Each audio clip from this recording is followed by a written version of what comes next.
Hello, everyone, and welcome back to Amplifying Authenticity. Today's guest is Cathy Derksen, the founder of Inspired Tenacity, a speaker, publisher, and 23-time #1 best-selling author. Cathy's work centers on midlife women stepping into leadership, authenticity, and purpose, especially when that means rewriting the story they thought they were supposed to live. After navigating two major career transitions later in life, Cathy now creates opportunities for women to share their stories, become published authors, and make meaningful impact through their lived experience. In this conversation, we explore what it means to leave the small box behind, how authenticity fuels leadership, and why storytelling is one of the most powerful tools we have to inspire change. Cathy, I am so glad you're here. Welcome to Amplifying Authenticity. Well, thank you for having me. I'm glad to be here. Absolutely. So, Cathy, I want to start with something that I really love about your story. In the information we did, the research we did, our conversations, you the fact is that you didn't reinvent yourself just once, like so many people go through. You reinvented yourself twice, and both of those reinventions came a little bit later in life. Can you tell us a little bit about some of those reinventions? Sure. And yes, they were definitely later in life. My original career was in medical genetics. So I spent 25 years mainly in hospital labs and public education. And I'll always love that field. But where I was working at the time was it's a very toxic work environment. And I made the decision for my own well-being. I just needed to get out of there. And being in such a specialized area, there's not a lot of other job options. So if you're leaving that job, you're pretty much leaving the field. And at that Mm, time, I started that kind of internal questioning of what am I really here for? What is my thing? And what I came up with at that time, so I was 47 at that time, and I'd just gone through a divorce and had two teenagers with me at the time. So life was pretty chaotic already. Throw in a complete career change, and you can imagine the whirlwind I was in the middle of. But I knew I wanted to do something that created a true impact in the lives of women around the world. But I had no idea what that was. okay. So my next move, I went into financial planning, thinking, well, this is how I can help women change their life. And I spent 10 years in that field, got my full certified financial planner certificates and all of that stuff. But yes, after that, 10 years of really realizing that industry is just so confined by the rules and regulations, which, I mean, they need the rules and regulations. But for myself, with my vision of what I was supposed to do in the world, I knew that that wasn't the right place for me. So actually, next week will be my 5-year anniversary since I gave my notice at my job and said, I need to figure out what I'm here for, and left that behind. And yes, and now have completely reinvented what I do into now working in the publishing industry, being an author and a speaker, and complete changes. Wow. I mean, when I think about that, a lot of times you see people who transition into a new role or a new kind of chapter in their life, but it's still somewhat related. But to go from medical genetics to financial planning to now publishing and being an author and a speaker, there's so much there. And do you feel like this is where you were always meant to be? Well, it's funny because, when I think about right now in how I feel, I know I'm doing what I'm supposed to do and what I'm here for. I love creating the communities, bringing opportunities to women. But really, there was nothing in my past lives that pointed in this direction. If you'd asked me even 5 years ago, when I first left my job, if I saw myself doing this, I would have laughed at you because there was even then Oh, no real feeling that this is what I'm supposed to do next. So it really has been around following my intuition, listening to my gut around what's the right next move, and creating mm, communities and doors open. Go in and check it mm. out. And yeah, Yeah. so really have reinvented it out of nothing. And you bring up such a strong point of you said following my intuition. And I think especially as women, I have fallen into this as well myself of my intuition is telling me to do one thing, but my brain or everyone else in society or all of those voices that I hear are telling me something different. And I can relate to what you just shared of it's when I follow my intuition that I make the really great decisions where I feel fulfilled, where I feel like I'm living my authentic life. So, as we're talking, I hear you say like following intuition and then those voices in my head, right? And I know that when I follow my intuition, I'm leaning into the more authentic version of myself. It doesn't take away the voices, No. right? How do you manage or navigate those societal voices that you hear that might be contradictory to that intuition? Yes, and I think that's something I've definitely learned over the last 10 years and more, that I think we're generally so stuck in what the world has been telling us that we're supposed to do or not do, or what's the next step, what we're allowed to do. Like that permission, I think, is a huge thing what holds women back. And Yeah. I can't remember exactly when it happened, but at some point that really clicked in for me, that our whole lives we've been told after the age of 50, we're old and obsolete. The world doesn't need us anymore. Just go sit in the corner and be quiet. And realizing that really midlife women are just at prime for doing new things, creating impact, doing things they've never done before. And I think it was when that hit me, I realized this is what I'm supposed to be doing. I am supposed to be that role model and that person who's standing up to encourage other midlife women. It's like, you can do this. You can change your life. You can do things you've never done before. And I think that's where it has just come from, that a decision that I just made. I thought, no, my role is the role model. Yeah. I love that. Now, would that be I've read that you refer to the idea of a small box. Would that be that idea of a small box? And can you tell our audience a little bit more about what you refer to when you're mentioning the small box that sometimes women live inside? Yes, yes, and I think that kind of small box image to me is that feeling of being stuck and having no Mm. options and nowhere to go. You're just, Oh, these are the rules, these are the walls, live inside this. And mhm. and like I said, in the finance industry, I really felt that I was stuck in that little box, that I couldn't really be authentic about the message I was trying to share. And I couldn't be myself in a way that I felt were really was truly me. And so that to me is what that little box was. And I have now busted out of that little box and thrown it away. There is no box. Yeah. Now, I'm wondering, when I think about what you just explained as the little box, I've also gone through that, and I think a lot of our listeners can relate to feeling like, "Ugh, someone else put me in this box, but I need to break out of it." And it takes a lot of courage to do that. I know for myself, when I left the position of a school superintendent, I was making really good money, had a strong title, had great leadership on paper, and decided to do the work I'm doing now of speaking and writing and being a consultant. I had no clients when I first made that decision. I said, well, this is what I'm passionate about, so that's what I'm going to do. It took a lot of courage. And I'm wondering if you had to harness some of that courage as well, or if it was something that just felt very innate for you. Oh no, there was definitely a lot of courage involved. And like I Okay. mentioned, I'd just come through a divorce, had two teenagers with me at the time, and my whole existence required courage. And you mentioned at the beginning, the name of my company is Inspired Tenacity.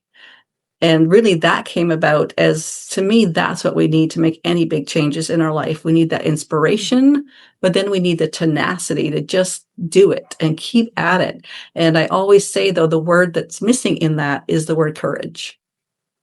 It really Mm, is inspiration, courage, and tenacity.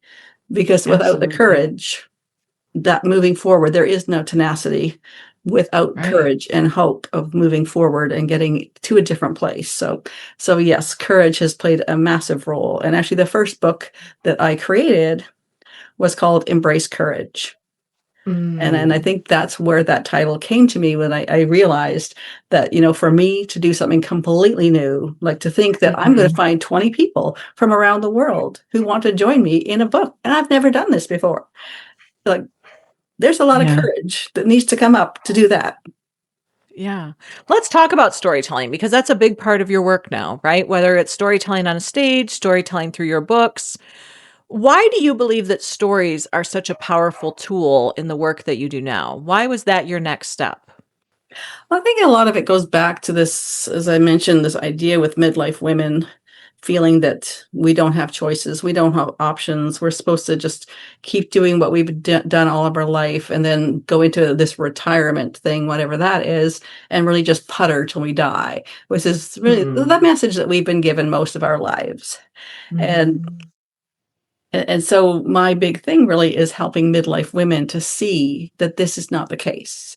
And so the Yeah. stories come into that, as I really believe that we learn so much from each other's stories.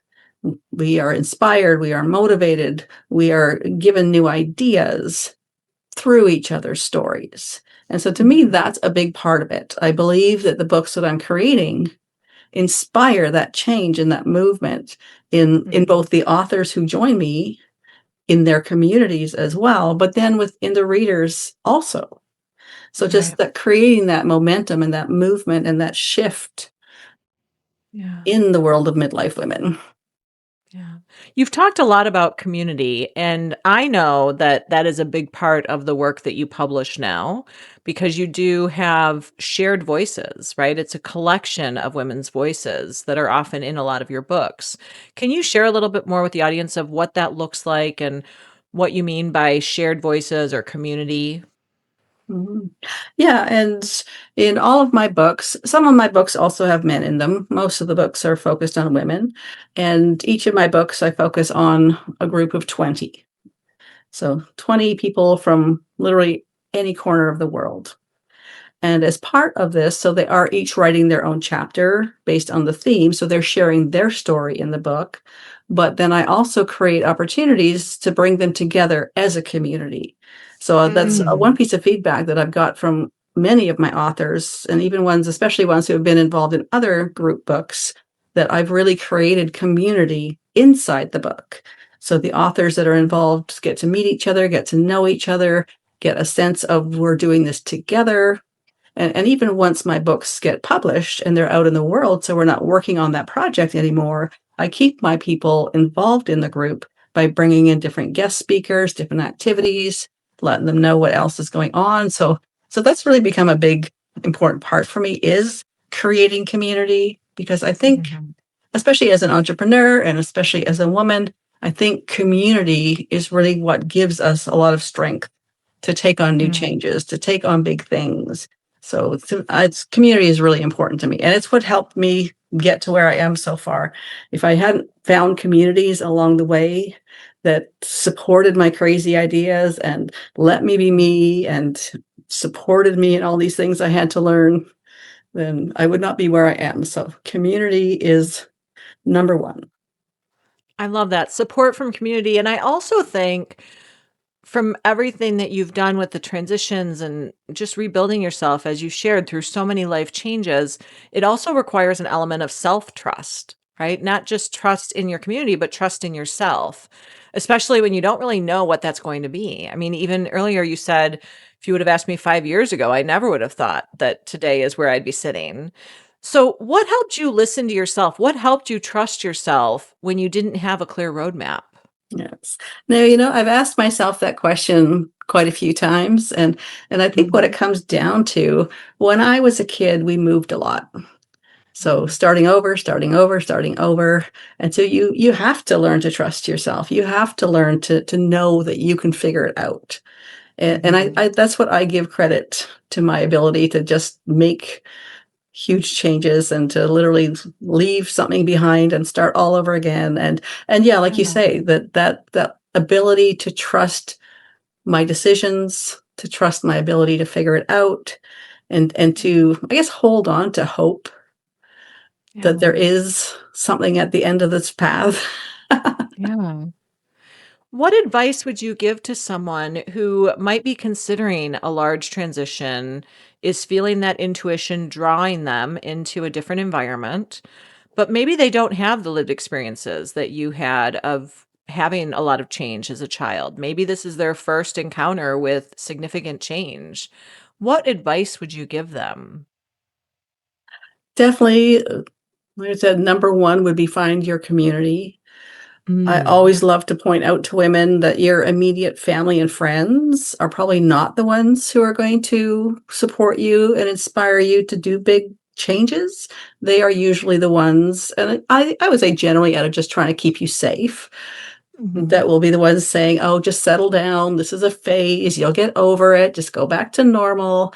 So, in most cases, I would say that you do have to step out of your normal circle and Mhm. find those people who are inspiring, find those people who are doing other new things as well. And that's one of the things, to me, that's the one blessing that COVID gave us, that we all Mhm. got online and Yeah, we can all get on these Zoom calls easily. And so, really, right. their communities are all over the world. Mhm. Yeah. There's so many places to find communities or even to build a community. And I think sometimes we go looking for something that's already built, and sometimes you just need to put it out there and build your own community as well. One of the things I like to ask all of our guests is I like to know everyone's inner why. Why do you do the work you do? Why is this something that lights you up? Why is this where you're at today? Can you share a story with our listeners of your why? Mm, I think a big part of it comes from when I was going through my divorce and Mhm. realizing that there were so many other women around me that were also going through divorces or other big changes in their life, and realizing that I would say most of them that I knew didn't feel like they had anywhere to turn as far as whether it's community support or even someone to say, "Hey, things will be okay. I'll be there with you." And so I think that's where it started, this kind of knowing that we need more support just inside the midlife women community. And Yeah. so that, I would say, is what really just sparked this idea that this is what I'm supposed to do. Yeah. So you created something that you needed yourself and you invited others to be a part of that mission with you. Love that. Love that. When we think about the idea of authenticity and amplifying authenticity, what does that mean to you? I would say, kind of going back to what we've taught and, learned from our communities and our society, and that, most of us have spent a lot of our life not being authentic. We've been Mhm. who we were told we're supposed to be, who we think others expect us to be, who we need to be in that moment.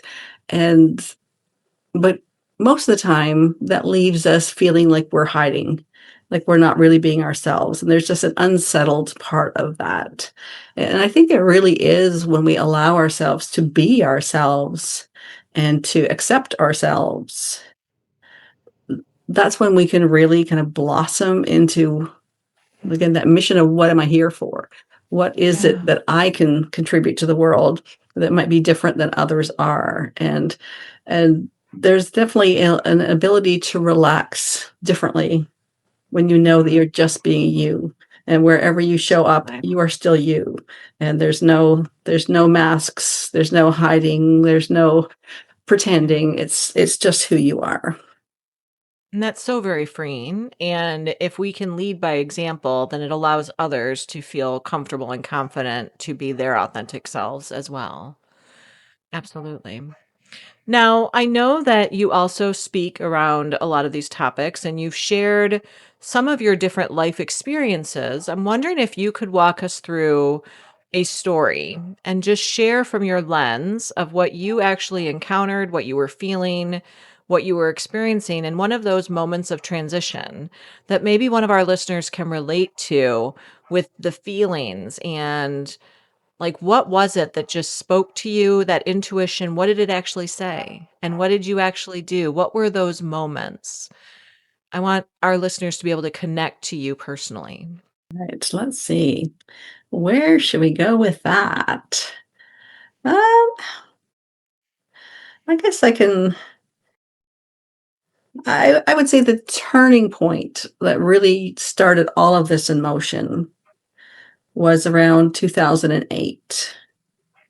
And at that point, my family had been living in a very toxic situation. My husband at the time was very mostly verbally and emotionally abusive, and my kids were suffering the consequences of living in that environment, and I was kind of caught in that, feeling like, well, this we have to keep the marriage together for the kids. This stability is better than breaking things up. And I think I'd been putting up with that whole belief for years, even though things were not good. And in 2008, in the summer, my family was involved in a tragic, fatal car accident.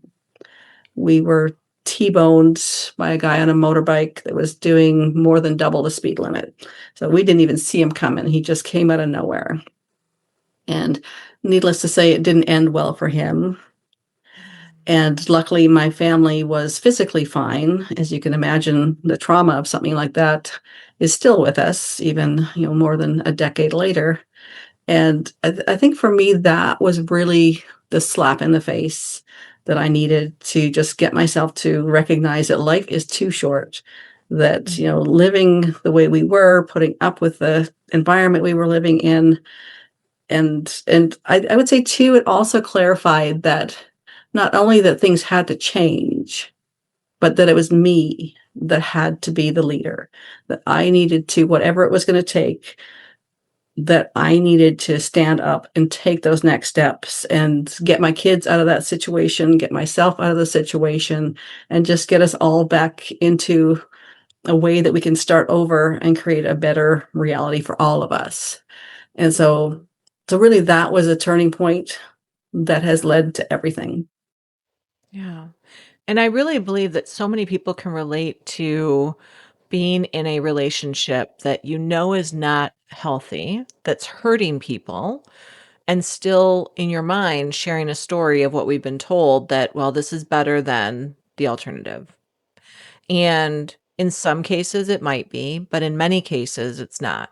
And I appreciate you sharing that story, and I think many of our listeners can relate to the idea of making decisions based on what we think or what society has told us compared to what we feel deep within ourselves and being able to come on the other side. And it does take courage. And I think it also takes an element of hope, knowing that it will be better on the other side, and inspiration and tenacity, all four of your words. That's right.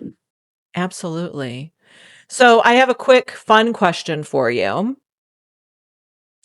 Do you prefer coffee shop writing or quiet morning reflection? Where do you do your writing? Well, I prefer to do most of my writing with paper and pen. That was going to be my next question. Do you prefer word processor or paper and pencil? Paper and pen is where I start, and of course, after that, I have to then go and type it into my computer. But Mhm. I find that I think better and kind of let things flow onto paper more easily when it's just me and the paper and the pen. Mhm. And so, actually, I think I would say I prefer like outside where there's Mm. just, some birds singing, fresh air, some quiet space. I would say that's one of my favorite places to do my writing. Love that. I am a story map on paper and pencil. So all of my notes and arrows and circles and all of that, my mapping it out, my outline is all on paper, and then I go directly to the computer. And I'm the exact opposite. I can't be outside because I get too distracted by all the beauty and all the noises, and I just want to go explore. That's why I can't go to I the coffee tried to shop. do that. Too many I noises and tried to go distractions. Yeah, I tried. Everyone said, "Oh, you should go away to write your book, or you should." So my very first book, I went to Zihuatanejo, Mexico. I said, "Okay, I'm going to write my book here." It was difficult, Kathy, because it was so beautiful and there were so many things to explore. And I'm a natural explorer, especially of different cultures. So I spent all day exploring and trying new food and walking the beach and meeting new people and practicing my Spanish. And then I would come at night and I would work late at night. So I would be writing late at night, and then I would sleep until about noon because I wouldn't go to bed until about 5 or 6 in the morning. I would sleep until noon, and then I would explore the city, and then I would come home, and around 9 o'clock, I would start writing. but it's about finding your niche. It's about finding what fits you, right? Yes. Yes. Yeah. So, Cathy, thank you so much for this conversation. This has been absolutely wonderful. And I appreciate so many things about what you shared. First, I will not forget your four words. It's all about inspiration, courage, tenacity, and hope.